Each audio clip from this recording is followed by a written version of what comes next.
Menteri Koordinator Pemberdayaan Masyarakat atau Menko PM Muhaimin Iskandar alias Caimin belak-belakan soal sikap ngotot pemerintah menghidupkan Koperasi Desa Merah Putih. Tujuannya untuk mengimbangi invasi raksasa retail yang di level pedesaan. Caimin menyoroti keberadaan retail raksasa di desa. Ia menyebut retail raksasa seperti Indomaret dan Alfamart membunuh ekonomi rakyat dan UMKM maksud kami. Meski begitu, ia mengapresiasi upaya para bupati untuk mencegah dominasi retail-retail raksasa tersebut di daerah. Apakah dua raksasa retail itu membunuh UMKM? Apakah pernyataan Caimin hanya upaya tampil populis di tengah ketimpangan ekonomi yang makin melebar? Dan apakah pernyataan Caimin soal Alfamart dan Indomaret lagi-lagi hanya retorika politik? Untuk membahasnya kami terhubung dengan seorang ekonom, Bung Arim Nasim. Kita sapa terlebih dahulu. Assalamualaikum warahmatullahi wabarakatuh, Bung Arim. Waalaikumsalam warahmatullahi wabarakatuh. Terkait pernyataan Menko PM Caimin yang menyoroti keberadaan retail-retail di pedesaan, yaitu Indomaret dan Alfamart. Menurut Anda, Bung Arim, apakah retail dua besar seperti Indomaret dan Alfamart ini menyebabkan kematian usaha kecil atau justru sebagai pelaku UMKM juga gagal bersaing karena kurang inovasi serta lemah dukungan dari sisi permodalan serta pemasaran, Bung?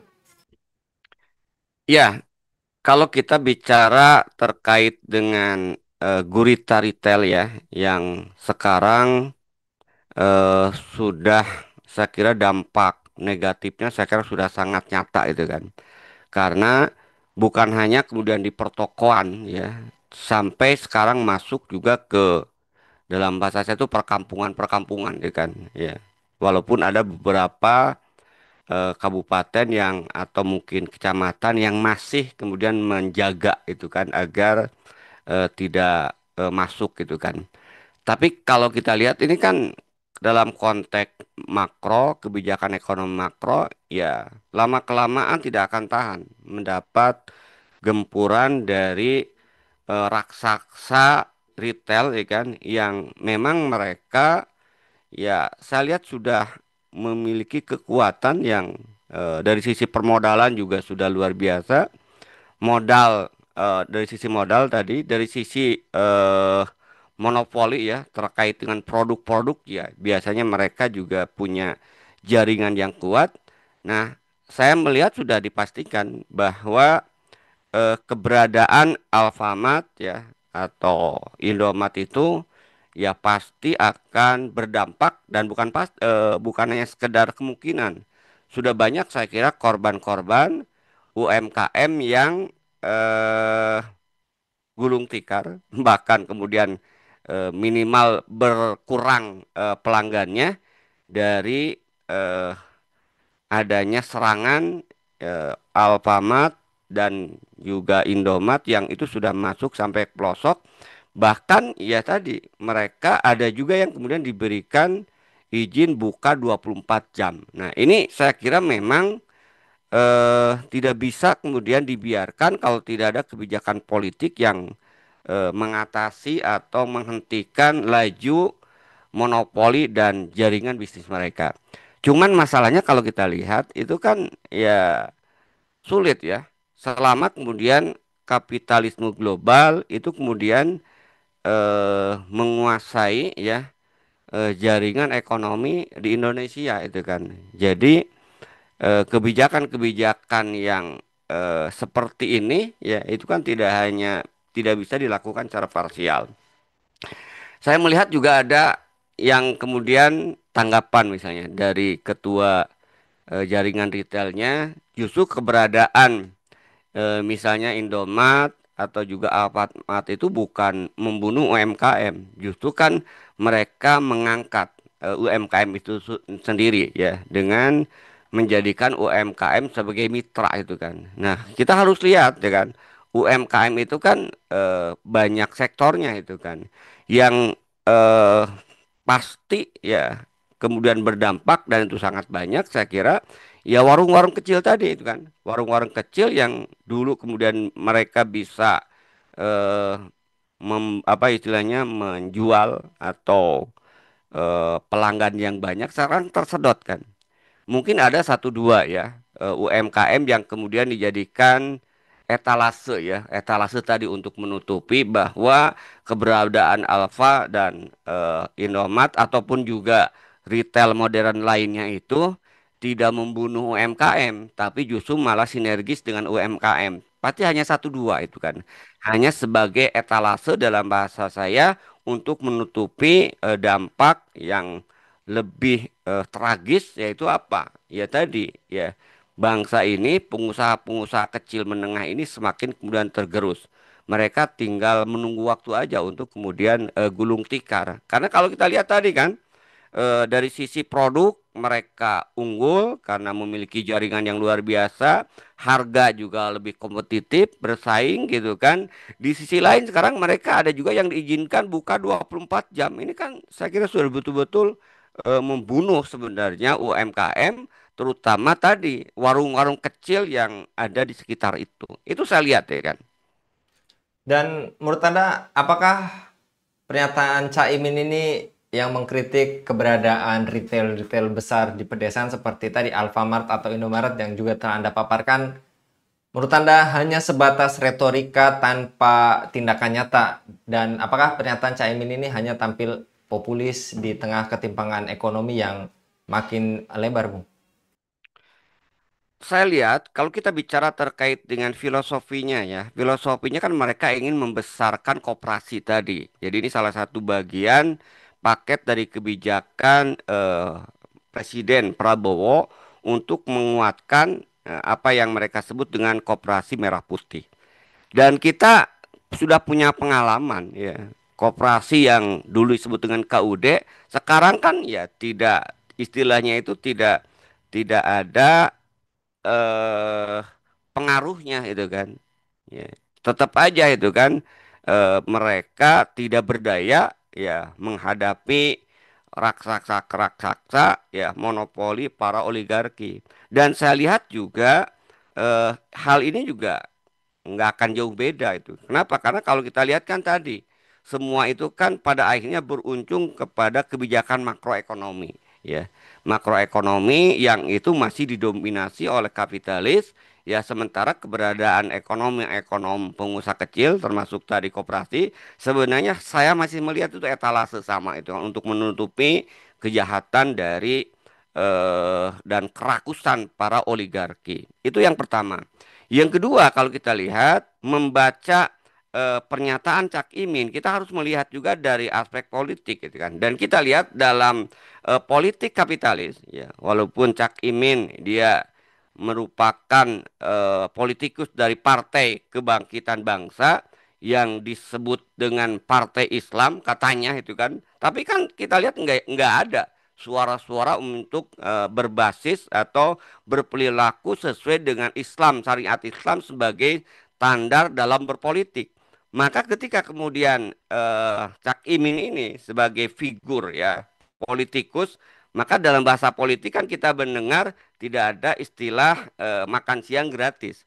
Maka saya lihat ya kepedulian Cak Imin yang seolah-olah membela ya kepentingan ya rakyat kecil UMKM, saya melihat karena kerangkanya adalah kerangka ya politik kapitalis, ya itu tadi ya setiap kebijakan yang dilakukan tentu ada biaya politik yang kemudian dikeluarkan dan juga manfaat reward yang kemudian ingin dinaikkan gitu kan.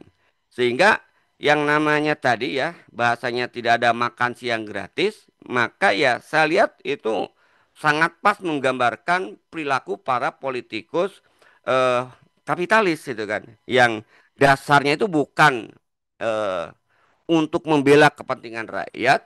Kita bicara secara politik ya, secara rangka global ya.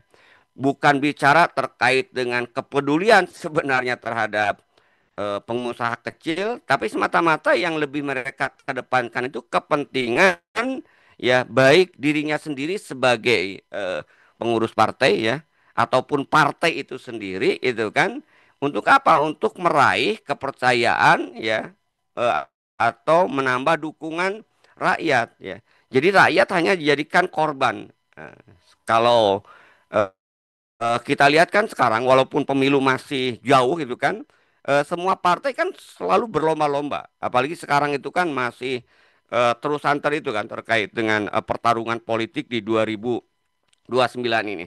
Nah, saya melihat pernyataan dia juga tidak netral. Saya melihat tidak ada pernyataan dia secara politik itu betul-betul memang pro rakyat. Kenapa? Karena track record selama ini kan tidak pernah kemudian kebijakan-kebijakan itu menguntungkan rakyat, gitu kan. Kita tidak pernah kita lihat misalnya dari partai yang berbasis masa ini menyuarakan syariat Islam, tidak pernah kemudian menyuarakan secara lantang bahwa akar masalah negeri ini adalah kapitalisme dan oligarki yang semakin mendominasi. Tapi mereka bahkan juga pada sisi yang lain ya, ya ikut main itu kan, bahkan untuk ikut menikmati mungkin itu kan dari ya tekanan dan juga cengkraman oligarki. Kita lihat undang-undang Omnibus Law, undang-undang yang lain itu kan produk politik ya, produk politik yang di dalamnya PKB itu juga menjadi bagian. Itu saya lihat ya kan. Jadi kita tidak boleh kemudian melihat dengan seolah-olah wah dia ikhlas beristilahnya itu membela rakyat.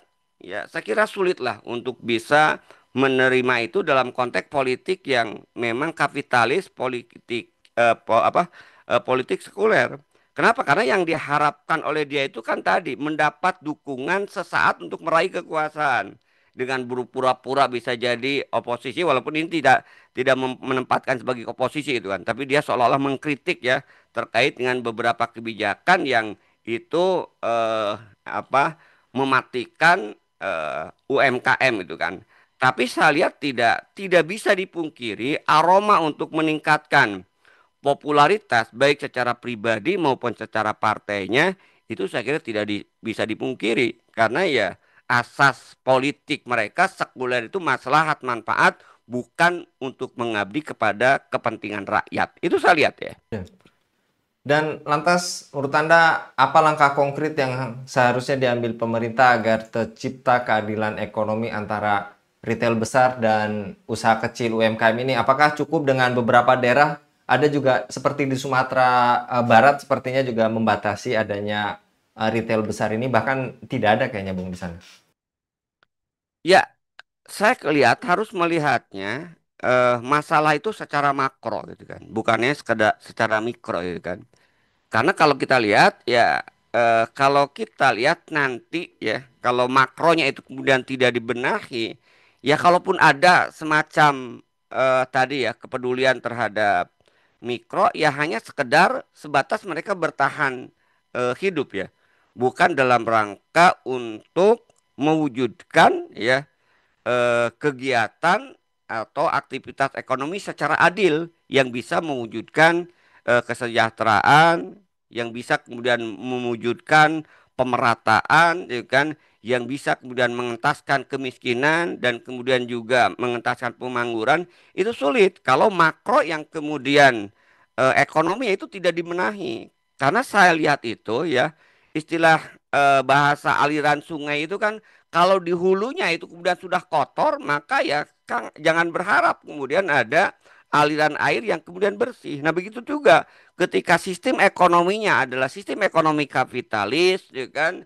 yang dimana termasuk juga akhirnya dengan politiknya politik demokrasi, maka jangan berharap ada kebijakan-kebijakan yang itu kemudian bertumpu untuk kepentingan rakyat. Sehingga kelihatannya ketika ada yang pro terhadap rakyat ya, ini secara global ya, itu hanya sekedar etalase itu kan untuk menutupi kebejatan, kerusakan. Kenapa? Selama kemudian tidak disentuh akar masalahnya, yaitu apa? Penerapan sistem ekonomi kapitalis yang menciptakan ketidakadilan ekonomi itu kan. Itu sumbernya itu kan. Karena kalaupun misalnya ada beberapa daerah, walaupun tidak menafikan lah secara manfaat sedikit banyak adalah ya peran dari gubernur, bupati misalnya atau beberapa pejabat yang membatasi ya adanya jaringan gurita, Alfa ataupun Indomaret ini, tapi sampai mana dia kemudian bisa bertahan? Karena bisa masuk dengan cara lain, bisa masuk juga dengan nama lain itu kan. Misalnya kalau kita lihat ada pasar modern ya, itu kan namanya aja berubah, berbeda itu kan di satu kota, tapi esensi pemiliknya tetap sama itu kan. Nah, mungkin aja suatu saat juga ketika ada eh, pembatasan-pembatasan tadi, ketika hulunya ya, oligarki ya, dan ya retail tadi kemudian sudah mendominasi begitu kuat, ya nggak bisa kemudian dihalangi. Walaupun mungkin bisa aja mereka menggunakan strategi, ya menggunakan nama lain, ya atau juga menggunakan juga individu-individu tertentu ya yang mau kemudian mendapatkan keuntungan secara instan dengan mengorbankan kepentingan rakyat secara umum. Jadi kalau saya lihat, kalau kita ingin mewujudkan keadilan ekonomi ya, maka tidak ada lain jalannya itu kita pangkas itu dari akarnya. Akarnya itu apa? Yaitu terkait dengan sistem ekonomi kapitalis yang menyebabkan memunculkan adanya ketidakadilan, memunculkan adanya eksploitasi sumber daya alam ya, yang akhirnya ini kan menjadi monopoli ya, termasuk juga dampaknya tadi ketika mereka menguasai secara retail. Kenapa? Karena barang-barang yang dijual itu kan barang-barang yang mereka kuasai gitu kan. Makanan pokok itu sekarang kan sudah didominasi oleh mereka. Kita lihat misalnya ya, yang air aja itu kan nyaris itu kan yang berkuasa, yang kemudian menguasai, memiliki sumber-sumber mata air itu mereka. Kemudian juga kita sekarang lihat juga kan fenomena baru gitu kan. Mereka sudah merambah juga untuk menguasai pemasaran beras misalnya. Kita lihat kan banyak beras-beras yang sekarang juga dijual di pasar-pasar modern ya dengan kemasan 5 kilogram yang harganya lebih bersaing gitu kan. Ini saya lihat juga berdampak kepada ya mengancam juga gitu kan pengusaha-pengusaha eh, retail terkait beras yang itu modalnya kecil. Nah, apalagi sekarang mereka juga tidak mereka salurkan hanya lewat retail modern tadi, tapi mereka juga sudah masukkan produk-produk itu ke pasar-pasar tradisional. Jadi kalau saya lihat bukan hanya bentuk yang harus kita lihat kan bukan hanya bentuk lembaganya itu kan, tapi produknya juga sekarang kan sudah dimonopoli oleh mereka. Mereka sudah menguasai hampir semua produk-produk yang masuk dalam kategori hajat hidup orang banyak ya. Nah, sehingga pembatasan yang dilakukan oleh beberapa kabupaten itu tidak akan berarti secara signifikan, ya kan? Nah, kenapa? Selama akarnya tadi ya, akarnya keadilan yang disebabkan oleh sistem ekonomi kapitalis, ya, penerapan politik demokrasi tidak dihentikan. Maka menurut saya sekali lagi, ya, kalau kita ingin menciptakan kedaulatan ekonomi, ingin menciptakan juga keadilan ekonomi, maka solusinya tidak lain adalah menata sistem ekonomi dengan mengganti sistem ekonomi kapitalis ya dengan sistem ekonomi Islam.